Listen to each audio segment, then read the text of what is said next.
Mumbai crime branch. বাইরে থেকে দেখে আর 5টা দিনের মতোই শান্ত মনে হলেও ভেতর ভেতর আজ সবার মনেই একটা চাপা উত্তেজনা কাজ করছে। সকাল থেকেই চলছে দৌড়াদৌড়ি, সবাই শুধু এর ওর মুখ চাওয়াচাওয়ি করছে, অথচ কেউ কিছু বলতে পারছে না। চারিদিকে যেন একটা অদ্ভুত নীরবতা। ঠিক তখনই হঠাৎ করে ইন্টারোগেশন রুম থেকে আওয়াজ আসে, শালা সাইকোপ্যাথ, 2 দিন ধরে একটাও কথা বলেনি। এই বলে ইন্টারোগেশন রুম থেকে বেরিয়ে গেলেন ডিসিপি রমাকান্ত কুলকার্নি। এরপর রুমে ঢুকলেন ইন্সপেক্টর বিনায়ক রাও ভাটকার। ধীরে ধীরে এগিয়ে গেলেন ইন্টারোগেশন রুমের ঠিক মাঝখানে রাখা টেবিলটার দিকে, একটা চেয়ার টেনে বসলেন। তারপর পকেট থেকে একটা সিগারেট বের করে আগুন দিলেন সেটাতে, আর সিগারেটের ধোঁয়া ছাড়তে ছাড়তে তাকালেন টেবিলের উল্টো দিকে বসে থাকা অপরাধীর দিকে। ছিমছাম মধ্যবিত্ত চেহারার মাঝবয়সী একটা লোক। চোখ মুখ দেখে বোঝার কোনো উপায়ই নেই যে এই মানুষটা একা হাতে 40 জন নিরপরাধ মানুষকে খুন করতে পারে। ইন্সপেক্টর সিগারেটটা ওর দিকে বাড়িয়ে দিয়ে জিজ্ঞেস করলেন, খাবি? কোনো উত্তর নেই। গত 48 ঘন্টা ধরে একের পর এক তাবড় তাবড় অফিসাররা এসে চেষ্টা করে ফেলেছেন, কিন্তু টু শব্দটুকুও বের করতে পারেনি এই অপরাধীর মুখ থেকে। যেন একটা অপ্রতিরোধ্য দেয়ালের মতো ঠায় বসে আছে, না কোনো কথা, না কোনো মুভমেন্ট। তাই ইন্সপেক্টর বিনায়ক রাও একই প্রশ্ন করে আর সময় নষ্ট করলেন না। সিগারেট খাওয়া শেষ হয়ে গেলে তিনি শুধু বললেন, উত্তর তো তুই দিবি না, তোর কিছু চাই তো বল, আমি এনে দিচ্ছি। এই কথাটা শোনা মাত্রই গত 48 ঘন্টায় প্রথমবারের মতো মুখ খুলল অপরাধী। কিন্তু মুখ খুলেই কি বলল জানেন? বিরিয়ানি, চিকেন বিরিয়ানি। কথাটা শোনা মাত্রই সাথে সাথে ক্রাইম ব্রাঞ্চের ইন্টারোগেশন রুমে পৌঁছে গেল 1 প্লেট চিকেন বিরিয়ানি। আর বিরিয়ানির প্লেটটা সামনে পেয়ে যেন চোখ মুখই বদলে গেল অপরাধীর। এমনভাবে বিরিয়ানির উপর ঝাঁপিয়ে পড়ল যেন কতদিন কিছু খেতে পায়নি। তারপর মাত্র কয়েক মুহূর্তের মধ্যেই বিরিয়ানি শেষ। অপরাধী আবার তাকালো পুলিশের দিকে, আবার একই কথা, চিকেন বিরিয়ানি। নিয়ে আসা হলো আরও 1 প্লেট বিরিয়ানি। তারপর তৃপ্তি করে 2 প্লেট বিরিয়ানি খেয়ে এবার বেশ স্বস্তির সাথে বসলো অপরাধী। ইন্সপেক্টর আবার জিজ্ঞেস করলেন, আর কিছু লাগবে তোর? আর এই প্রশ্নটা শুনে অপরাধী একগাল হেসে উঠে বলল, একটা নারকেল তেল, একটা চিরুনি, একটা আয়না, আর একজন বেশ্যা।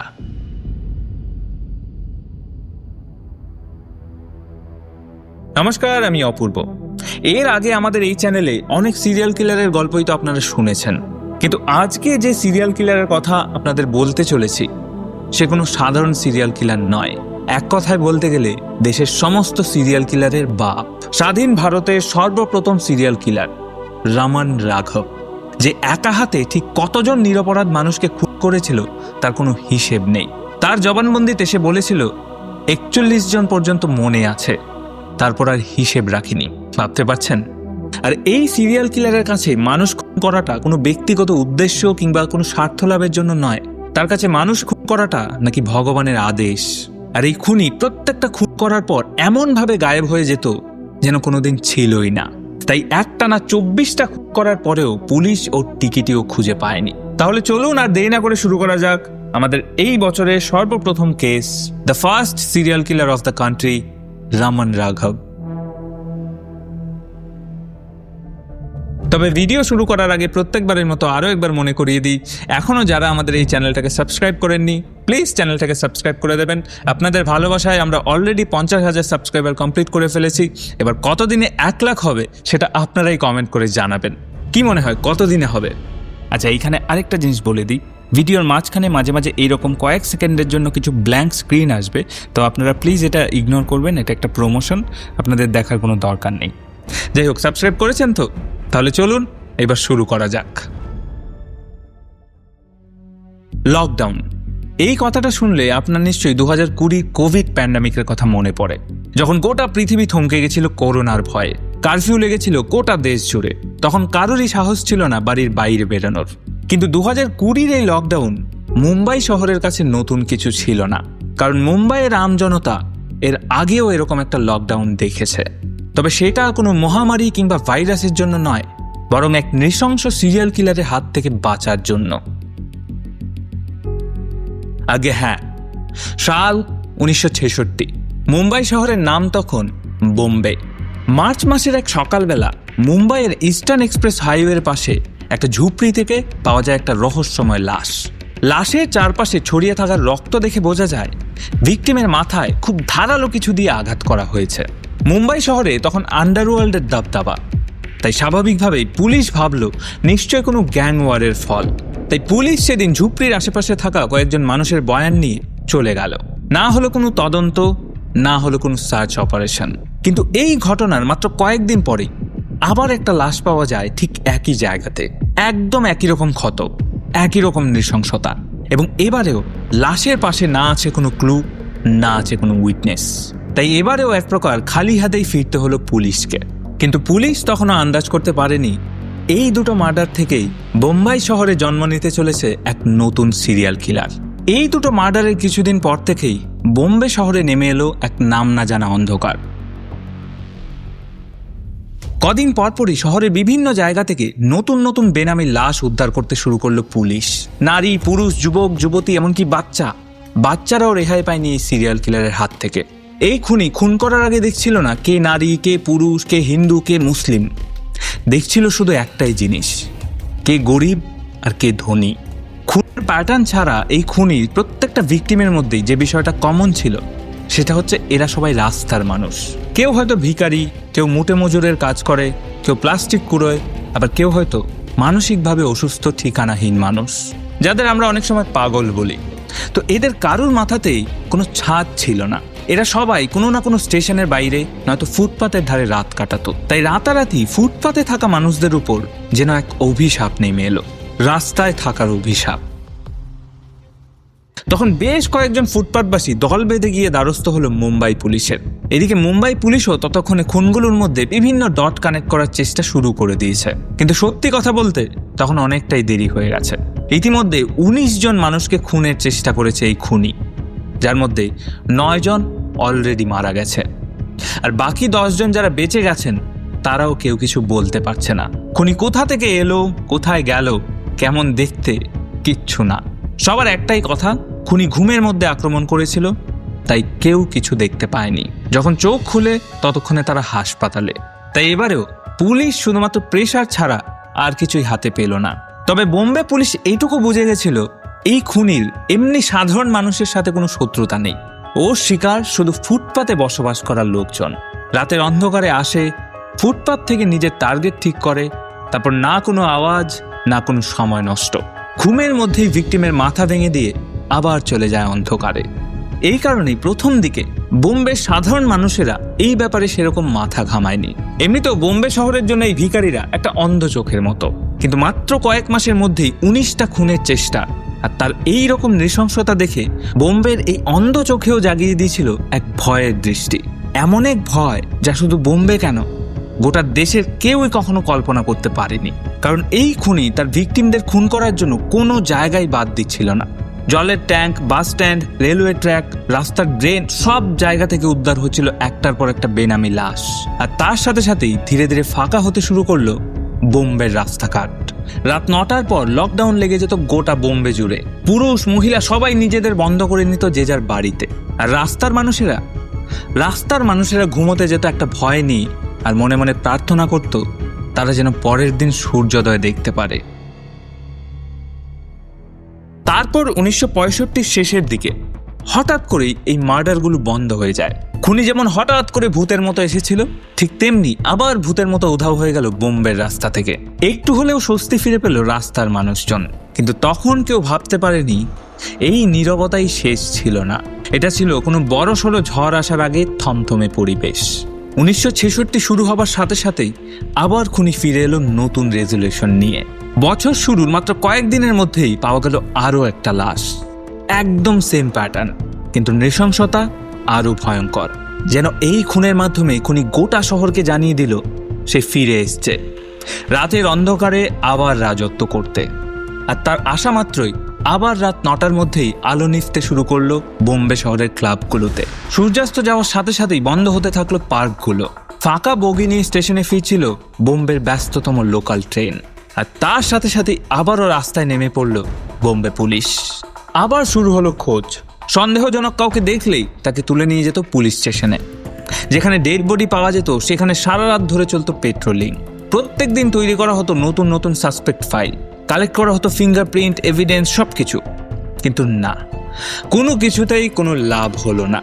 আসলে কখনো কখনো এমন হয় যখন আমরা আমাদের সমস্ত বুদ্ধি দিয়েও কোনো কিছু কুলকিনারা করতে পারি না, অথচ সঠিক সময়ে সেটা ঠিক সামনে চলে আসে। ঠিক সেরকমই কিছু ঘটেছিল 1966 সালের জুন মাসের এক দুপুরে। একজন পুলিশ অফিসার দেখল একটা জীর্ণ চেহারার লোক, গায়ে পুরনো জামা কাপড়, ইস্টার্ন হাইওয়ের পাশ ধরে হেঁটে বেড়াচ্ছে। না, ওই ব্যক্তি ইল্লিগাল কিছুই করছিল না, কিন্তু তাও কি যেন একটা দেখে পুলিশের ওই লোকটাকে একটু সন্দেহজনক মনে হলো। পুলিশ সাথে সাথে ওই লোকটাকে ধরে নিয়ে যায় পুলিশ স্টেশনে এবং শুরু হয় জিজ্ঞাসাবাদ। হোমোসাইড স্কোয়াডের হেড বিনায়ক রাও ভাটকার লোকটির নাম জানতে চায়। তখন লোকটি খুব অসহায় গলায় উত্তর দেয়, রামন রাঘব। পুলিশ ডিপার্টমেন্টের কাছে এই নামটা বেশ নতুন, কিন্তু বিনায়ক রাও হঠাৎ করে ওই ব্যক্তির হাতের ছাপ নিয়ে তাদের কাছে থাকা ক্রিমিনালদের ফাইলের সাথে মেলাতে বসে যায় এবং তারপর যেটা পাওয়া যায় সেটা শুধু বিনায়ক রাও নয়, গোটা পুলিশ স্টেশনকে চমকে দিয়েছিল। তারা দেখতে পায় এটা প্রথমবার নয় যে পুলিশ এই ব্যক্তিকে গ্রেফতার করেছে, না এটা দ্বিতীয়বার না তৃতীয়বার।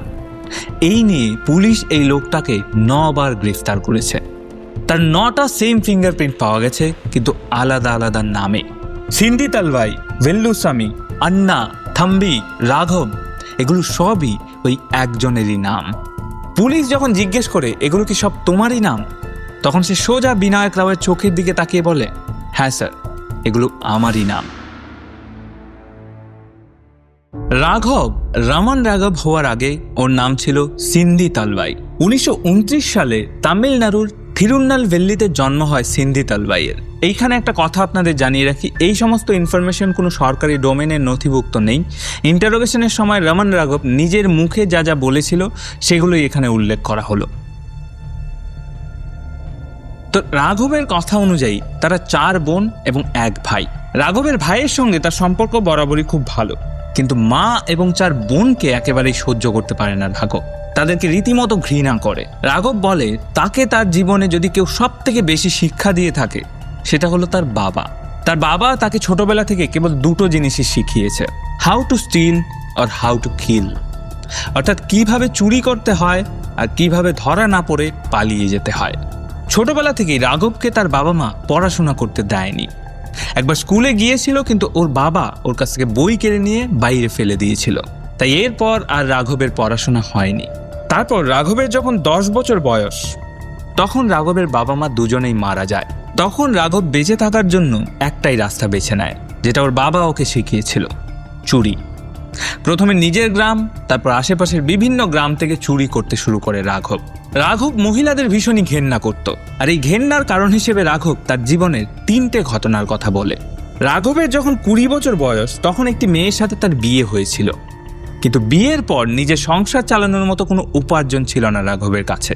তাই রাঘব নিজের সংসার চালানোর জন্য সেটাই করলো যেটা সে এতদিন ধরে করে আসছে, চুরি। তখনই একবার পুলিশের হাতে ধরা পড়ে 3 বছরের জন্য জেল হয়েছিল রাঘবের। আর এই 3 বছর জেলে থাকাকালীন তার স্ত্রী অন্য একজন পুরুষের দ্বারা প্রেগনেন্ট হয়ে যায়, এবং রাঘব যখন জেল থেকে বেরিয়ে এসে এই কথা জানতে পারে, তখন সে পুরোপুরি ভেঙে পড়ে। তারপর অন্য একজন মহিলার সঙ্গে বিয়ে ঠিক হয়েছিল রাঘবের, কিন্তু সেটাও আলটিমেটলি হয়নি, কারণ বিয়ের কিছুদিন আগেই রাঘব জানতে পারে যে মহিলার সাথে তার বিয়ে ঠিক হয়েছে সে একজন বিধবা। রাঘব ভাবে আবার তাকে ঠকানোর চেষ্টা করছে ওই মহিলা, তাই নিজেই এই বিয়ে ভেঙে দিয়ে একা একাই চলে আসে বোম্বে। বোম্বে পৌঁছে রাঘব তারই গ্রামের এক বন্ধুর সাহায্য নিয়ে একটা টেক্সটাইল মিলে কাজ শুরু করে। শুরুতে রাঘব সেই বন্ধুর বাড়িতেই থাকতো, তখন বেশ ভালোই চলছিল রাঘবের। কিন্তু তারপর একদিন রাঘবের বন্ধুর স্ত্রী রাঘবকে তার সাথে শারীরিক সম্পর্ক স্থাপন করার কথা বলে, কিন্তু রাঘব সেই প্রস্তাবে রাজি হয় না, যার জন্য পরের দিন সকালেই ওই বন্ধুর স্ত্রী রাঘবের উপর অভিযোগ এনে বলে গতকাল রাতে নাকি রাঘব তার সাথে জোর করে শারীরিক সম্পর্ক স্থাপন করার চেষ্টা করেছে। আর এই কথা শোনা মাত্রই রাঘবের বন্ধু তাকে বাড়ি থেকে বের করে দেয়। তারপর থেকেই রাঘব রাস্তায় রাস্তায় ঘুরে দিন কাটাতে শুরু করে। এটা ছিল রাঘবের কাহিনী, যেটা সে পুলিশকে বলেছিল। কিন্তু রাঘবের পুরো কাহিনী শুনে ইন্সপেক্টর বিনায়ক রাও তাকে শুধু একটাই প্রশ্ন করলো, খুনগুলো কি তুমি করেছো? সামনে থেকে উত্তর এলো, স্যার, আমি বোম্বেতে থাকার জন্য অনেক ছুরি চিন্তাই করেছি ঠিকই, এবং তার জন্য অনেকবার জেলও খেটেছি, কিন্তু বিশ্বাস করুন এই খুনগুলো আমি করিনি। তখন পুলিশ রাঘবের বুক পকেট থেকে উদ্ধার করা একটা খাতা বের করে, যার মধ্যে লেখা ছিল কেবল 2টো শব্দ, খতম আর খাল্লাস। এটা দেখা মাত্রই বিনায়করাও বুঝে গিয়েছিল এর যতই ভোলাওয়ালা সাজুক, এই মার্ডারগুলোর সাথে এর কোনো না কোনো কানেকশন তো অবশ্যই আছে। শুরু হলো 3rd ডিগ্রি, কিন্তু না, তাতেও রাঘব একটা অপরাধের কথাও স্বীকার করল না। পুলিশ খুব ভালোভাবেই বুঝে গেছিল এখন জোর করে যদি রাঘব বয়ান দিয়েও দেয় তাতে কোনো লাভ হবে না, কারণ এমন কোনো সাক্ষ্য প্রমাণ তাদের কাছে নেই যেটা দিয়ে রাঘবকে দোষী প্রমাণ করা যায়। তাই অবশেষে ক্লান্ত হয়ে ইন্সপেক্টর বিনায়ক রাও রাঘবকে বললেন, এবারের মতো তোকে ছেড়ে দিচ্ছে, আগামী 3 বছর যেন বোম্বেতে না দেখি, আর যদি দেখতে পাই তাহলে সোজা কোর্টে তুলে দেব। আর এরপরেই বোম্বে ছেড়ে পালিয়ে যায় বোম্বের আতঙ্ক রামান রাঘব। এবং অদ্ভুতভাবে রাঘবকে ওয়ার্নিং দিয়ে ছেড়ে দেওয়ার পর বোম্বে শহরে আর কোনো নতুন লাশও পাওয়া যায়নি। কিন্তু এখানেই কি শেষ? আজ্ঞে না, এখান থেকে শুরু হয়েছিল রামান রাঘবের নৃশংসতার এক অন্য অধ্যায়।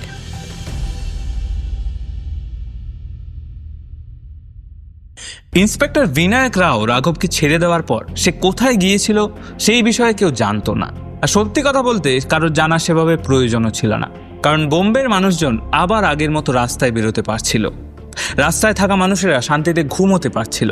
বোম্বে শহর যেন আবার নতুন করে তার হৃদস্পন্দন ফিরে পেয়েছে, আর তাই পুলিশ ডিপার্টমেন্টও তখন এটাতেই খুশি।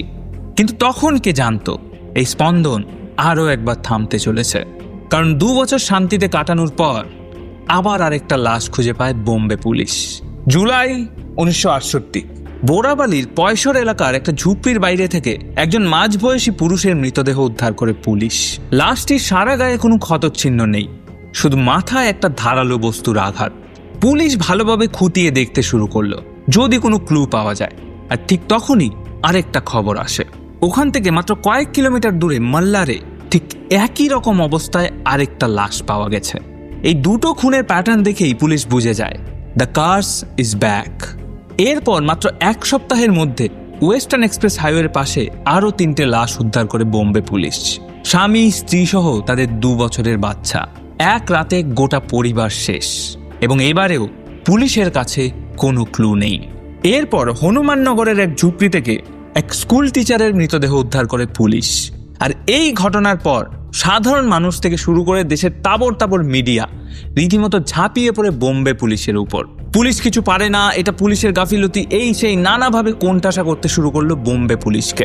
অন্যদিকে আরও কিছু চ্যানেল ওই একই সময়ে টিআরপি বাড়ানোর জন্য ভুলভাল তথ্য ছড়াতে শুরু করলো সাধারণ মানুষের মধ্যে। কেউ বলতে শুরু করলো এই খুনি আসলে একজন জাদুকর, আবার কেউ বলছে এই খুনি আসলে একজন ইচ্ছাধারী বেড়াল যে খুন করার পর বেড়ালের রূপ ধারণ করে নেয়, তাই ক্রাইম সিন থেকে কোনো ক্লু পাওয়া যায় না। এরকম আরও নানান রকম ভুজুং বাজুং গল্প। কিন্তু পুলিশের কাজ তদন্ত করা, এসব ভুলভাল থিওরিতে বিশ্বাস করার নয়। আর পুলিশ তাদের সেই কাজটাই করছিল, কিন্তু কোনোভাবেই যখন কিছু কিনারা করতে পারছিল না তখন এই কেসটা চলে যায় সিআইডির কাছে। ডিসিপি রমাকান্ত কুলকার্নিকে দায়িত্ব দেওয়া হয় এই খুনিকে খুঁজে বার করার। কিন্তু এই ব্যাপারে অনেকেই খুশি ছিলেন না, কারণ রমাকান্ত কুলকার্নি তখন সবে সিআইডিতে জয়েন করেছিলেন। তখন অনেকেই ধারণা করেছিল ওনার কাছে এখনো এতটা এক্সপিরিয়েন্স নেই যেটা দিয়ে তিনি এই ধরনের কেসগুলোকে হ্যান্ডেল করবেন। কিন্তু রমাকান্ত কুলকার্নি খুব তাড়াতাড়ি সবাইকে ভুল প্রমাণ করলেন। ডিসিপি রমাকান্ত কুলকার্নি অন্যান্য পুলিশ অফিসারদের মতো ছিলেন না, তিনি ছায়ার পেছনে দৌড়ানোর থেকে প্যাটার্নে বেশি বিশ্বাস করতেন। তাই কেস হাতে পাওয়া মাত্রই প্রায় 2000 পুলিশকে নিয়ে শুরু করলেন ইনভেস্টিগেশন।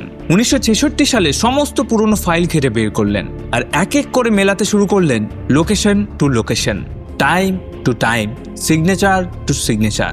বারবার ছুটে গেলেন ক্রাইম সিনগুলোতে, ডেকে পাঠালেন সমস্ত বেঁচে যাওয়া ভিকটিমদেরকে। এবং এই সব কিছু করতে করতে রমাকান্ত এই কেসে এমন একটা প্যাটার্ন লক্ষ্য করে যেটা মুম্বাই পুলিশ এতদিন ধরে দেখেইনি। তিনি দেখলেন এনভায়রনমেন্টাল ক্রিমিনোলজি, অর্থাৎ এই অপরাধের একটা নির্দিষ্ট এলাকা রয়েছে এবং সে কেবল ওই বৃত্তের মধ্যেই খুনগুলো করছে। আর খুনগুলো কখনো একসাথে থাকা বাড়ি বা কোনো পাড়ার মধ্যে হয়নি, হয়েছে ফাঁকা রাস্তা কিংবা ঝুপড়িতে। আর একটা ক্রাইম সিন থেকে আরেকটা ক্রাইম সিনের দূরত্ব মাত্র কয়েক কিলোমিটার। এটার পরই কুলকার্নি তার অফিসারদেরকে প্রত্যেকটা মার্ডার জোনে নিরাপত্তা বাড়ানোর নির্দেশ দিলেন এবং পরবর্তী মার্ডারগুলো যে সম্ভাব্য লোকেশনে হতে পারে সেগুলোও পয়েন্ট আউট করে সেখানেও পাহারা বসালেন এবং এর ফলও পেলেন কদিনের মধ্যেই। মাত্র 1 সপ্তাহ পরেই কুলকার্নি পেয়ে গেলেন তার সব থেকে বড় ব্রেক থ্রু। এবার একটা মার্ডারের লোকেশন থেকে পাওয়া গেল একটা ফিঙ্গারপ্রিন্ট, আর সেই ফিঙ্গারপ্রিন্ট পুলিশের ডেটাবেসের সাথে মেলাতেই বেরিয়ে এলো একটা নাম, Sindhi Talbhai, who is also known as Raman রাঘব।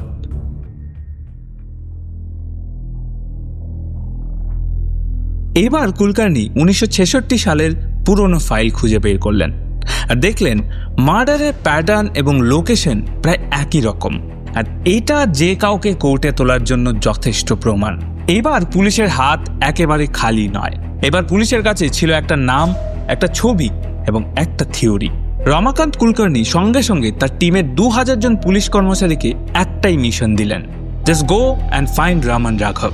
তখন বোম্বে শহরের প্রত্যেকটা পুলিশ অফিসারের চোখ যেন একটা মানুষকেই খুঁজছিল, কিন্তু শহরের প্রত্যেকটা কোণা কোণা খুঁজে ফেলার পরেও কোথাও পাওয়া গেল না রামান রাঘবকে। তাই পুলিশ এবার যোগেশ্বরীর জঙ্গলেও খোঁজ চালাতে শুরু করলো, কারণ এবার ফিরে আসার পর সে শুধু একজন চোর কিংবা খুনি নয়, সে এখন এক জ্যান্ত ভূতের মতো, যে নিজের ইচ্ছে মতো অন্ধকার থেকে বেরিয়ে আসে, আবার মানুষ খুন করে নিজের ইচ্ছে মতো অন্ধকারে মিলিয়ে যায়। এরকমই 26শে সেপ্টেম্বর প্রত্যেক দিনের মতোই পুলিশ খোঁজ চালাচ্ছিল রাঘবের, আর তখনই মঞ্জুলা দালভি নামের এক মহিলা রাঘবকে শনাক্ত করে। মহিলা রাঘবের ছবি দেখে বলেন, এটা তো আন্না। পুলিশ তখনই বুঝতে পারে রাঘবের আরেক নাম আন্না।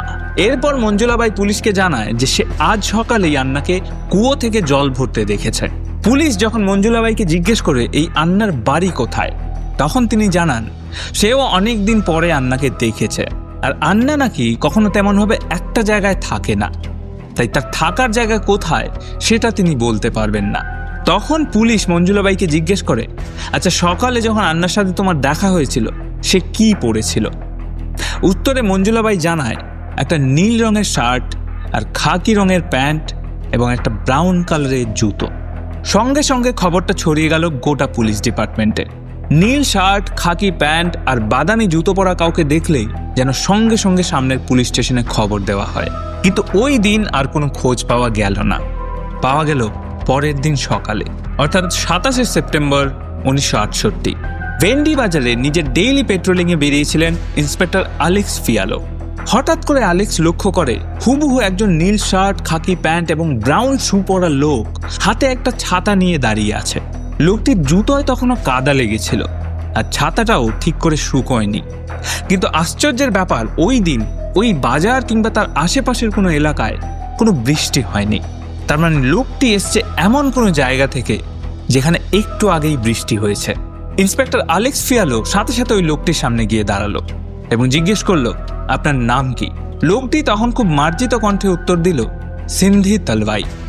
আপনাদের আগেই বলেছি রামান রাঘবের আরেক নাম সিন্ধি তালভাই। এক মুহূর্তের জন্য আলেক্স সেটা বিশ্বাসই করতে পারছিল না যে সে রামান রাঘবের সামনে দাঁড়িয়ে আছে। সঙ্গে সঙ্গে লোকটা তল্লাশি নেওয়া শুরু করলো আলেক্স, এবং তল্লাশি করে রাঘবের কাছ থেকে 2টো চশমা, 2টো চিরুনি, 2টো কাঁচি, সাবান, রসুন, চা পাতা এবং 2টো কাগজ খুঁজে পায় আলেক্স।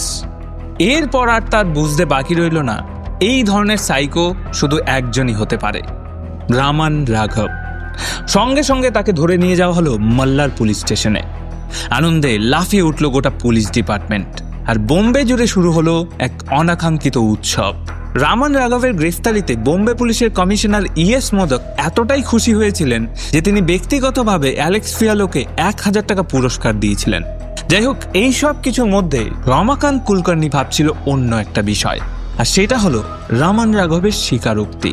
কারণ আগের বার ধরা পড়ার পর একটা খুনের কথাও স্বীকার করেনি সে, তাই এবারেও যদি তাকে দিয়ে স্বীকার করানো না যায় তাহলে আবার ছাড়া পেয়ে যাবে এই দানব, আবার ঝাঁপিয়ে পড়বে রাস্তার নিরীহ মানুষদের উপর। তাই এক ফোঁটাও সময় নষ্ট না করে কুলকার্নি শুরু করলেন জিজ্ঞাসাবাদ। জিজ্ঞাসাবাদের প্রথম প্রশ্ন, তোমার আসল নাম কি? রাঘব একদম চুপ। দ্বিতীয় প্রশ্ন, খুনগুলো কি তুমি করেছো? আবারও চুপ, কোনো কথা নেই। আর ঠিক এই ভয়টাই পাচ্ছিলেন ডিসিপি কুলকার্নি। পরপর প্রায় কয়েকশো প্রশ্ন করার পরেও একটাও উত্তর দিল না রাঘব। পাথরের মতো চুপ করে তাকিয়ে রইল ইন্টারোগেশন রুমের দেওয়ালের দিকে। শুরু হলো 3rd ডিগ্রি, কিন্তু তাতেও কোনো লাভ হলো না। এইভাবে একটানা 48 ঘন্টা ধরে ইন্টারোগেশন চলার পরেও রাঘবের মুখ দিয়ে একটা কথাও বেরোলো না। শেষে একদম বিরক্ত হয়ে বিনায়ক রাও ইনভেস্টিগেশন রুম থেকে বেরোনোর সময় রাঘবকে জিজ্ঞেস করেন তার কিছু লাগবে কিনা, এবং তখনই প্রথমবারের মতো মুখ খুলেছিল রামান রাঘব, এবং প্রথম কথাই ছিল চিকেন বিরিয়ানি। এবং বিরিয়ানি শেষ হওয়ার পর ডিসিপি কুলকার্নি রাঘবকে জিজ্ঞেস করে, তোমার আর কিছু লাগবে? তখন রাঘব বলে, একটা নারকেল তেল, একটা চিরুনি, একটা আয়না আর একজন বেশ্যা লাগবে তার। রাঘব করতে চায়। সত্যি কথা বলতে পুলিশের কাছে আর কোনো উপায় ছিল না, কিন্তু কোনো অপরাধীর জন্য জেলের ভেতরে প্রস্টিটিউট এনে দেওয়া এই নির্দেশ কখনোই কোনো প্রশাসন দিতে পারে না। তাই পুলিশ ডিপার্টমেন্টও তার এই শর্তটা নাকচ করে দিল। এদিকে নারকেল তেল হাতে পাওয়া মাত্রই রাঘব সেটা মাথায় এবং সারা শরীরে মেখে নেয়। তারপর বেশ কিছুক্ষণ চুপচাপ আয়নার দিকে তাকিয়ে নিজেকে দেখতে থাকে, এবং বেশ খানিকক্ষণ ধরে আয়নায় নিজেকে দেখার পর একটা আলতো হাসি নিয়ে আবার এসে বসে নিজের জায়গায়, এবং ইন্সপেক্টর কুলকার্নিকে জিজ্ঞেস করে, বলুন কি জানতে চান? কুলকার্নির প্রথম প্রশ্ন, খুনগুলো কি তুমি করেছো? 48 ঘন্টা। 48 ঘন্টা ধরে চুপ করে বসে থাকা একটা দেওয়ালের কাছ থেকে এবার উত্তর আসে, হ্যাঁ স্যার, আমিই করেছি। কুলকার্নির দ্বিতীয় প্রশ্ন, তুমি মোট কতগুলো খুন করেছো? এর উত্তরে রাঘব বলে, আমার ঠিক মনে নেই, 41 জন পর্যন্ত হিসেব রেখেছিলাম, তারপর আর হিসেব রাখিনি। বুঝতে পারছেন, এগুলো পুলিশের ভয়ে কিংবা অনুশোচনা থেকে বলা কথা নয়, বরং ধীর স্থির এবং শান্ত গলায় দেওয়া রাঘবের কনফেশন। এবার কুলকার্নি তাকে তৃতীয় প্রশ্নটা করেন, তুমি এই খুনগুলো কেন করেছ? আর এর উত্তরে রাঘব বলে, ভগবানের আদেশে। আগে হ্যাঁ, রাঘব মানত যে সে অন্য কোনো দুনিয়া থেকে এসছে, এবং সেই দুনিয়ার ভগবান চায় রাঘব এই খুনগুলো করুক। রাঘবের কথা অনুযায়ী প্রায় রাতেই নাকি ভগবান তার স্বপ্নে আসতো আর তাকে বলে দিত কাকে খুন করতে হবে। বলুন কি বলবেন ওকে, উন্মাদ নাকি সাইকো? এরপর কুলকার্নি তার শেষ প্রশ্নটা করেন, তুমি তো বোম্বে থেকে চলে গিয়েছিলে, তাহলে আবার ফিরে এলে কেন? আর এই 2 বছর তুমি কোথায় ছিলে? তখন রাঘব একটা অন্য গল্প শোনায়। রাঘব বলে, বিনায়ক রাও তাকে ওয়ার্নিং দিয়ে ছেড়ে দেওয়ার পর সে চলে যায় পুনে, এবং সেখানে গিয়ে ছোটখাটো চুরি করে নিজের জীবন কাটাতো, যার জন্য পুলিশ মাঝে মাঝে তাকে তুলে নিয়ে যেত, তারপর 2 দিন ধমকে আবার ছেড়ে দিত। কিন্তু একবার পুনের তলগাঁও এলাকার একটা চায়ের দোকানে সে চা খেতে গিয়েছিল। রাঘব চা দোকানিকে বলেছিল ভালো করে চা বানিয়ে দাও, কিন্তু দোকানদার যে চাটা তাকে বানিয়ে দিয়েছিল সেটা তার মোটেই ভালো লাগেনি। তাই দোকানদারকে 2-4 কথা শুনিয়ে সেখান থেকে চলে যায়। তারপর রাতের দিকে যখন চা দোকানির দোকান বন্ধ করে বাড়ি ফিরছিল, তখন রাঘব তার পিছু নেয় তাকে খারাপ চা বানানোর শাস্তি দেওয়ার জন্য। কিন্তু সৌভাগ্যবশত কিছুটা ফলো করার পরেই ওই জায়গা থেকে পুলিশ এসে তাকে তুলে নিয়ে যায়, এবং এবার চুরির অপরাধে প্রায় 1 বছর পর্যন্ত তাকে পুনের বটগাঁও জেলে রাখা হয়। এই ঘটনার পর জেল থেকে ছাড়া পেয়েই রাঘব আবার ফিরে আসে বোম্বে, এবং রাঘব এও জানায় বোম্বে এসে রাঘব থাকার জন্য কোনো জায়গা পাচ্ছিল না, তাই সে যোগেশ্বরীর জঙ্গলে থাকতে শুরু করে। এবং সেখানে একদিন রাস্তা দিয়ে যাওয়ার সময় রাস্তায় একটা বাইকের হ্যান্ডেল খুলে পড়ে থাকতে দেখে সেটাকে নিয়ে যায় যোগেশ্বরীর একটা লোহার দোকানে, এবং সেখানে গিয়ে সেটাকে সোজা করে সামনের দিকটা মুড়ে দিতে বলে। আর এটাই ছিল রামান রাঘবের নতুন অস্ত্র, যে অস্ত্র দিয়ে সে ঘুম করে নিয়েছিল গোটা বোম্বে শহরের। এরপর রাঘব একদম ডিটেলসে একে একে তার সমস্ত খুনের গল্প শোনায় পুলিশকে।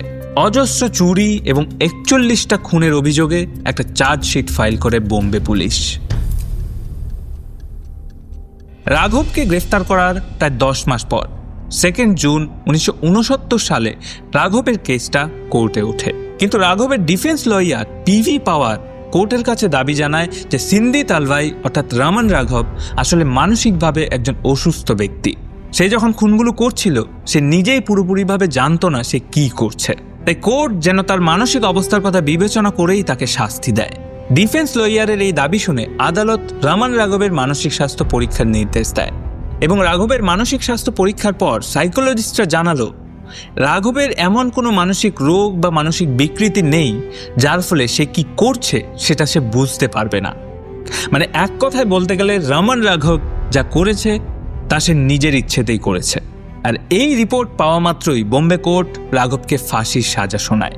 কিন্তু বোম্বে কোর্টের এই সিদ্ধান্তকে হাইকোর্টে চ্যালেঞ্জ জানায় ডিফেন্স লয়ার পিভি পাওয়ার, এবং এরপর হাইকোর্ট 3 জন সাইকোলজিস্টের একটা টিম তৈরি করে পুনরায় রাঘবের মানসিক স্বাস্থ্য পরীক্ষা করার নির্দেশ দেয়। এবং এবার মানসিক স্বাস্থ্য পরীক্ষার পর জানানো হয় রাঘবের প্যারানয়েড স্কিজোফ্রেনিয়া নামের একটা মানসিক রোগ আছে। এটা এমন একটা মানসিক রোগ যেখানে মানুষ বাস্তব আর কল্পনার মধ্যে তফাৎ করতে পারে না, সব সময় একটা ভ্রমের মধ্যে থাকে, আর সেই ভ্রম অনুযায়ী সে নিজের কাজকর্ম করে।